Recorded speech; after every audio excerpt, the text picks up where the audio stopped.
Good morning and welcome to the Gainsborough studio here at the Felixstowe TV. Last week, you may recall, I did say that the Queen very fortunately joined Eric in reaching her 88th birthday. This week, Sir David Attenborough reached that same milestone. So at least we have three contemporaries. That's Eric, the Queen, and Sir David Attenborough. A very good trio. Anyway, welcome. Last week we were at the point where Eric's extended family were at the point of completing their education, moving off into employment, etc., etc. And this sort of created a little bit of an opportunity, if that might be the word, that in your 70-room mansion you had a spare wing. Is that right? Well, this is right. But don't forget, we were just a normal family. Yes. And our family was growing up like any other family. Right. And they were getting married, they were moving on, getting jobs. Right. And so obviously, the family shrinks. Yes. This is not just us with a big house. It's everybody has the same, and you'll find they've all got the same thing. They've got a house and the spare bedrooms, and the children are going. Yes. And so this happened to us too. Right. And so obviously we had this spare wing, and of course you've got to realise that in those days it was a slightly different position. We were very concerned about the youngsters who, there was a big bulge in youngsters after the war. Indeed there were. And of course a lot of these had now reached teenage age, and in those days the boys were far worse than the girls. I think it's just, the girls are worse than the boys today sometimes. Well, it is alleged. But in those days, the boys were the naughty ones. Yes, they tended to be. And so we thought, well, is there anything we can do to help these boys? Because nobody wanted to know. They were being shoved into Borstals, and they were having homes for them, and it was quite a problem. So they were difficult and children. all over the country, and Right. it's understandable. They'd been born after the war. Yep. They were without parents, or Right. parents who weren't interested in them because of broken marriages, and there was a lot of that. You don't realise the upheaval that the war caused marriage-wise. Socially. It was incredible.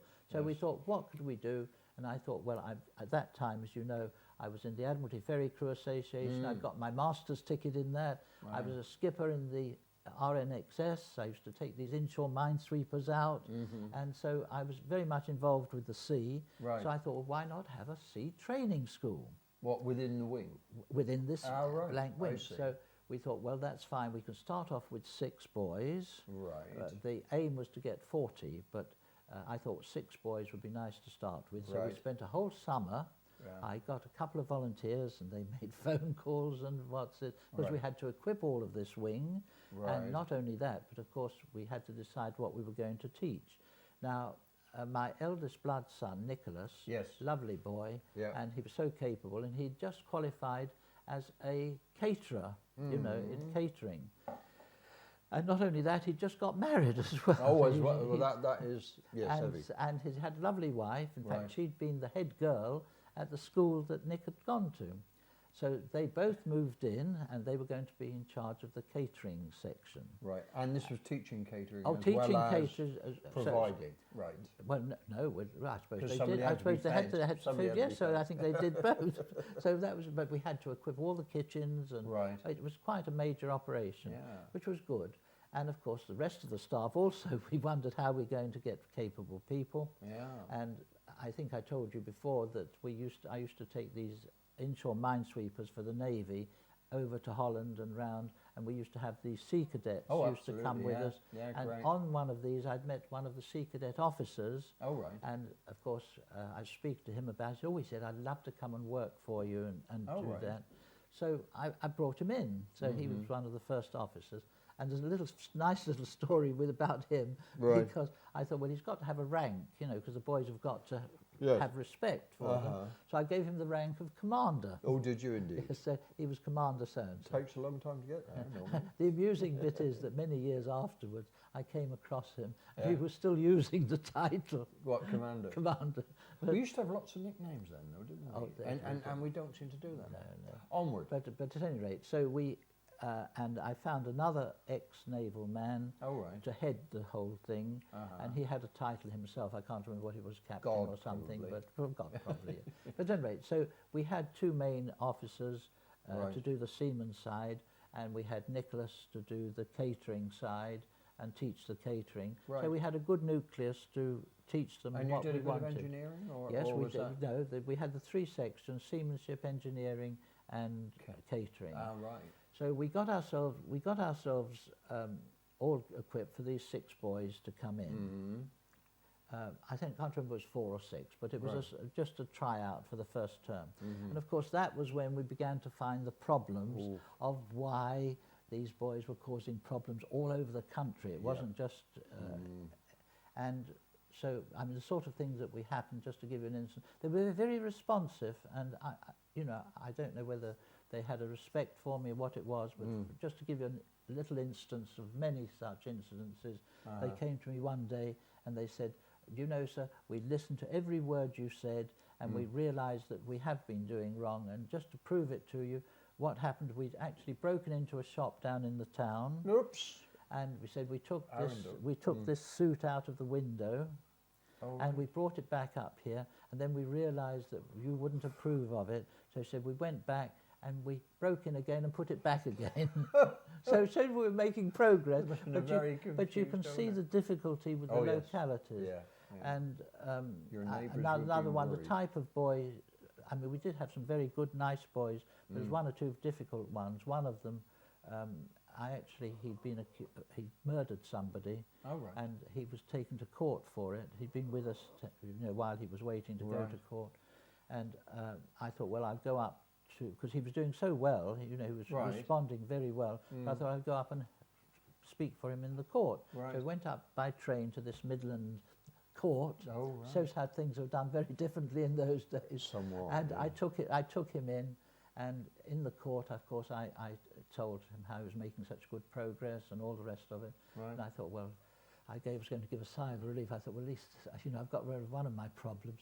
And then the judge sat up and he said, in view of what Mr. Foti said about you, because I was called Mr. Foti, St John Foti was a bit of a mouthful. In view of what Mr. Foti has said about you, I'm going to put you on suspended something or other on the one condition that you go back with Mr. Foti and do your course at the Sea Training School. That's a very understanding judge. Well, he was very good. Well, it showed him, because that boy did actually make very good progress, and I think he'd made a very good life for himself. Good. And we found this... Who knows, he might be watching this. He might be. Well, I'll be coming later on how we can tell you how a lot of them did. And in fact, the Sea Training School boys out at sea, or have been out at sea for many years as seamen, so we did do a worthwhile job of work. But coming back to it, this was a big problem, so we realised that was it right for us to inflict, this was with 4 or 6 boys that were causing this sort of trouble in Arundel. I thought, can we inflict this on... Your neighbours would and not of course be best pleased. My wonderful wife, she's always full of good ideas, and she came up with this brilliant one. She said, well, these boys are going to cause trouble all over the country, wherever they go, if they're in a school, in a hostel, whatever it is. She said the ideal answer is to put them on a ship, because if they're on a ship and they fall out with the... Sail away. Just sail away on to the next town and inflict them on the... So I thought, well, that sounds a grand... That sounds a grand idea. So, of course, I then perked up and started looking for a ship.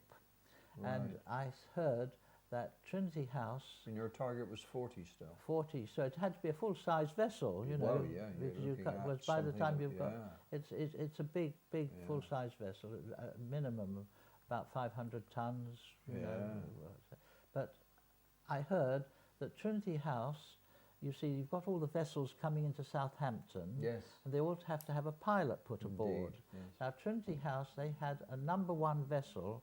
As you know, Trinity House, they run all the lighthouses, they do everything. Navigation boys. Navigations, they do everything. Pilotage. And so their #1 vessel was the Bembridge, because it was named after the town Bembridge on the Isle of Wight. Oh, right. And so they had this vessel, And what they did, strangely enough, by coincidence, they had 40 pilots aboard it, used to live aboard it, that's a good, nice and it figure. would stay out at sea in all weather. Yes. And then if a liner came in, they'd lower a ship's boat from the davits and take the pilot over to the liner. Yes. He would then take the liner into Southampton, and the pilot would return back to the Bembridge. We had exactly the same operating here. The sun. Very good, very good. Well done. But don't take my mind off. No. You know my age. If you take me off what I'm talking about. Local people will realise what I see what you was, mean. Yes. So this was what, and they were cancelling that arrangement because obviously the pilots weren't happy stuck on bobbing this up and ship down like this. Or in all weather. It's all right in the summer, but in the winter, in gales and what's it, it was. But it shows the type of vessel. It was just what I was looking for. Right. And so they were going to put a depot on the end of Ryde Pier. Oh, right. So the pilots could live on the Isle of Wight, either rented accommodation or whatever they wanted, and they were taken by a special small craft out to the liners, so they didn't have to live aboard the Bembridge. So the Bembridge was going to be retired. Oh, right. Now the Bembridge, it was a very special ship, and it was a historic ship, because Trinity House, being the #1 people at sea round England, the Bembridge was their vessel, so it was the #1 vessel.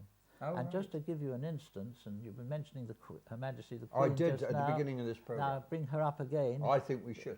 Because when they had a NATO procession out of Portsmouth Harbour, all the naval vessels were led by the Bembridge, this vessel I'm talking about. So should we share what it looks like with our Just viewers? in a second, let me tell you the story. And the Queen was aboard her with Prince Philip, because Prince Philip, I don't know where he still is, but he was something. Admiral of the Fleet. No, he was something with Trinity House. Yes, he is. He had. Yes. I can't remember what the title was. Master or something. But Prince Philip was involved. So Prince Philip and Her Majesty were aboard the Bembridge and led this NATO procession out. Now's the time to show what a wonderful vessel she was. Here we have, by popular demand, I should just get that so you can see it. Oh, look, we've got too much light.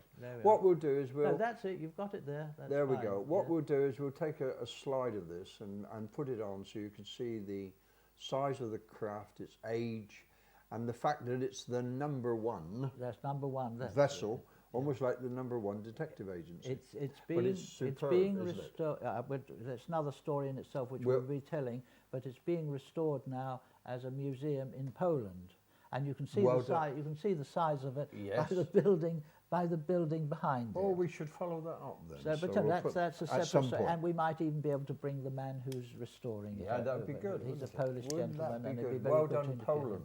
But anyway, to cut a long story short, there was I with a lovely vessel, and I thought, well, now how can I buy it? Because I didn't have any money to buy it, and I was told I could get a marine mortgage, but when I tried to get a marine mortgage, it's rather like getting a mortgage today. Yes. It's not easy. It's not easy. No. And so I had a big struggle, but then once again, my wonderful wife, she said, trust in God. If it's to be, it will be. If it won't, it won't. We had a deadline with the Trinity House when we had to buy it by. So it wasn't a tender, they actually sold it at a price, did they? Oh, it was a sale directly to me. Oh, right. And apparently, I mean, I didn't know this till afterwards, but I had to be cleared. I didn't know it was even being done on me, but right up to the House of Commons and Downing Street had to clear it that it was all right to sell it to me and to the Sea Training School. It was a big operation, but went on unawares. But they gave me up to a certain date to complete the purchase. It was going to be done in full commission, and I think it was 2 days before the final, somebody came up and got me this marine mortgage. So it was to be. It was to be. So my wife was quite correct about that. If it was to be, it was.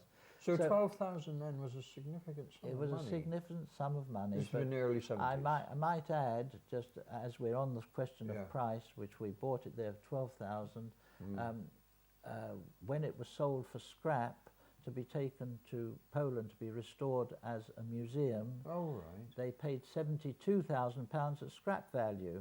A lot of kit in it though. It's the biggest ship. But as I say, we bought it. And there we had this vessel, and so we were able to get it crewed up. And then I came on the second stumbling block. Right. How was I going to finance running a full-size ship? Now, can I just... Don't know. No, don't interrupt my train of thought. But not only did you inherit a ship, you inherited its engineer. Oh yes. Now that's going to be key to your success. It was because basically we've got the vessel in full commission. So in other words, we didn't just buy certificates, everything done. Everything done. Brilliant. In full commission with the engineer, because the engineer, I think I just mentioned it, he was retiring and he said he'd take the job with us. Dead lucky. And we were. Unbelievable. If you've read my book, The Foti Theory, yes, you'll see there's a plan for everything. So as long as you plug in correctly, you'll get it right. Yes, okay. Yes, don't let's go off on a tangent. We won't. So we got the vessel in full commission, and then I thought I had the problem, how are we going to run a full-size ship? Because running a full-size ship costs a lot of money. Serious money, yes. Once again, it came up. Trinity House were wonderful about this. I can't speak highly enough about Trinity House and their support for us. They said, well, the nuclear submarines were just starting in those days, early 70s. Fast lane? No. And as I said, nuclear submarines were just starting, and they had to be commissioned. Now, Trinity House had arranged to, how should I say, what's the word for it? I can't remember. Charter it to Vickers who were doing this servicing, and so they said to us, would I like to take it over? And I worked it out. Vickers were paying £400 a day. In those days, that was a lot of money. For certainly helpful. Well, it was enable us to, doing this charter for a week or two, whatever it was. So they were sea trials that they were doing? No, I'll tell you all about it in a minute. You see, once it's my old age, I'm awfully sorry. Well, you are 88. I am 88. As is the Queen, as is David Attenborough. Absolutely. So as I was saying, we've chartered it to Vickers, and the whole idea was that we would go up to Loch Finn in Scotland, and Vickers had built the submarines, these nuclear submarines, and what they were doing, they were lowering them to the bottom of Loch Finn, with nobody aboard it, nothing running, and they'd switch on each piece of equipment separately. So they'd switch on one, even just down to a little radio set or a little piece of equipment, a toaster or anything, one at a time, and check to see whether it could be picked up by the sonar. Because what they were doing, of course, this was all, the Cold War and all the rest of it going on. These submarines were going all over the world, or going to go all over the world, and to be had completely undetected, and so they couldn't be picked up on anything. No. And this was the whole object of the exercise. So they obviously had to have charter the Bembridge, because they had to put on board all their officers and men from the submarine, so they would live aboard the Bembridge. Yep. And then we'd go out every day, and they'd be able to do the necessary thing. Yeah. And obviously, because they were I can't remember what they were powered by this nuclear power. Yeah. They had to have demineralized water, so we had to have a huge tank put on the top of our deck to hold, I don't know how many thousands of gallons of demineralized water, so that they could be operated, so it would be fed down to the submarine, because they couldn't have anything running while they did these tests. Yes, I'm with you. So I thought, well, this is grand. This solves our financial problem. Well, it certainly gives you a good old kick. And I thought, well, this is grand, so I've got enough money, so I can have I take the ship in and have it done up in the shipyard. Right. Refitted, that's the word for it. Have it refitted in the shipyard. Tarted up. And I thought, well, jolly good. Not only that, but I will hire, some specialised crew. So I chartered a captain for so he had a proper the whole bit, and a couple of officers, and so we took it over to Southampton. So this new captain and the two officers and with all the boys aboard. Because we'd got the 40 boys, well, not 40, but we had a number of boys, then 20, I can't remember, aboard it. And then I took them down to Southampton. That should be interesting. And I thought, well, this is brilliant. So after it'd been there for a week or so, I thought, well, I'll just go and see how they're getting on, because I haven't heard from them. And I drove up, and I could only find boys. Oh, right. There's No adults? No officers. The captain wasn't there. Never. So I called the engineer, because he was there, but the engineer was as deaf as a post. He was Sorry? Pardon? What? The engineer, he was deaf. Yes. He was a lovely old man, Campbell. Yeah. He used to live on the Isle of Wight, a gorgeous man. Yeah. And, but he was deaf as a post, he couldn't hear anything. So the boys didn't disturb him at all, obviously. No. But I went on. I said, well, where's the captain? Where's the officers? They said, well, unfortunately, they've all gone, sir. They've packed up their bags and gone. This was in the shipyard? This was in the shipyard. Right. So I thought, oh, God, what's happening now? Yeah. So I said, well, what's happened? Why did they leave? They said, well, after I'd investigated, I found what had happened. That he'd had a lot of trouble with them, because they were very troublesome boys. I could cope with them all right, but it seems other people had difficulty. Naval discipline. Well, I suppose this is what it was. But apparently what had happened, he'd come out of his cabin after having had several episodes of this, and he'd found that what they'd done is heard this screaming.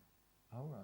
And what they'd done, they'd taken the youngest boy, the older ones, and they tied a rope round his ankle, and they hauled him up to the top of the mast, so he was hanging from the top of the mast, upside down, screaming his head off. Dear this me. captain came out of his cabin, took one log, caught the two officers, and they went. We never heard of again. It looks like a sort of a maritime St Trinian, but with boys instead of girls. It was really. But then I got the boys together we had a big cabin, a big dining hall and what's in it board. And I got them all together and I said, well, look, we've got a problem now. I said, here we've got a vessel, no officers, nobody to do it, there's only you and me and the engineer. I said, fortunately, I've got my master's ticket. I said, I can cancel all my engagements and I can devote the next 6 weeks to doing this charter. But I said, are you up for it? Because you've got to look after 40 officers, or not officers, crew, you know, from the submarine who will be living aboard. We've got to present a very good image to them. And they assured me that they would, and I think it's giving them responsibility. So I then, because I remember what it was, a nice little story there even. We'd gone to the shipyard because the propeller had been misbehaving or something. Or I know it was a shaft. Yes. It was scraping or doing something, because it was a huge propeller as high as this room. So to rebalance. And the shaft was like this, and it had to be redone, and that was done in the shipyard. But as we came up Southampton Water, we were going to pick up the fuel from the depot, which is at the mouth of the river there, and we steamed up towards it, and I rang down, because we had the old bell system. I rang down, half speed. Nothing happened. Whoops. So I rang down dead slow, nothing happened. Reverse. And I ran stop engines, nothing happened. Not connected? No. Afterwards I found out, I'll tell it to you now, what had happened in effect was old Campbell, he'd gone down to look at this shaft. Right. You see, and so he was down this back of the engine room, down the shaft. And of course the engine bell, when you ring the thing, it doesn't control the engine. In those days it didn't. It rings a bell down in the thing, and so you've got a duplicate down below, so the engineer sees it goes to half speed, he then regulates all the engine. But he was down the shaft. Whoops! So there was I, faced with this dilemma. Ahead of me was the depot for the bunkers, what have you. Now, I had the choice, and I had to make my mind up in a flash, because I was coming like this at it. I couldn't, the engines were going full blast, so now if I tried to steer away, I'd scrape the whole of the side of the vessel. Whoops. Or if I hit it, what would happen? So I thought, well, it's going to do the least damage, because if I turned and scraped along the side, I'd damage the whole of the front of that thing, damage the whole of the side of the vessel. You've got a lot of weight there. So I think I wasn't doing full speed. I think it was something, but at any rate, it was enough speed. And so I kept it, and we went and we hit bonk, and we got a nice big dent in the bows like that. But that was all, thank God. Oh. But it was an experience I don't want to repeat ever again, I tell you. No. Anyway, these boys, they were going to do it, and so I picked up 2 or 3 Admiralty Ferry Crew Association volunteers, so they would help me on the way up there. Yeah. Because they couldn't, obviously, being at work, they were all volunteers. They could only just make the journey up. So they helped me take it right up to Loch Finn. Excellent, a lovely little trip. And then we went up to Loch Finn, and we had a lovely pier allocated to us just for the vessel. And it was gorgeous, and they went back, and there was I left with these boys and all these 40 crew of the nuclear submarine. And a nice little doik in your bow. Well, that was all right. It wasn't bad. It wasn't too unsightly, I might add. Good. But we came out of that very well. But how we do? Oh, time's coming on. Yeah. I don't know whether you want me to carry on. Yeah, we'll crack on. So we've got another 5 minutes. So let me tell you there. So we established ourselves there up at Watson. And the boys were so incredibly good, it's hardly true. They did exactly, they looked after the crew. And just let me give you one little incident where I thought they'd slipped. I don't know whether you know Loch Finn, but there's a castle just by the port, by where the ships are moored. Right. And one day the police came up aboard and they said, the castle has been broken into. And my heart sank down. I thought, what has happened? Had my boys been at it again after all their promises? But thank God, you know what? They came up, the police went, I said, well, go and investigate it. You've got freedom of the ship. You can go anywhere and what's it. And it wasn't our boys, it was the sailors from the submarine. You're kidding. I'm not kidding. Ooh. And they'd broken in, they'd been out on a night out. As you do. As they do. Run ashore. And they'd gone ashore, and of course they'd broken into the castle, and they hadn't taken it. All they'd done was to run the flag down, or put the flag up, I can't remember which it was. Yeah, probably up. But the castle did object to being broken into. But it wasn't my boys, so my boys were going around smoking. So did that charter continue for a number of years? Because I take it you'd only be chartered when you had a new submarine coming off the chocks ready to go. But we only did it, I think, I can't remember, it was 1 or 2 occasions. Right. Because, a very useful charter, though. Oh, it enabled me to pay my way and to do it. Yeah. And of course, just to jump ahead a bit, because we'll come back to this, but not only were the boys so good, but the Navy, the submarine people, were so impressed with them that they adopted our sea school. Oh, wasn't that brilliant? And I would have brought along to show you a lovely the opportunity. The picture of the captain of that nuclear submarine, because we went to the commissioning of it, obviously, because it was all done up when the test trials were completed. Right. And he presented me a large photograph of the submarine, and that had been adopted to us. But unfortunately, I can't bring it because I loaned it to the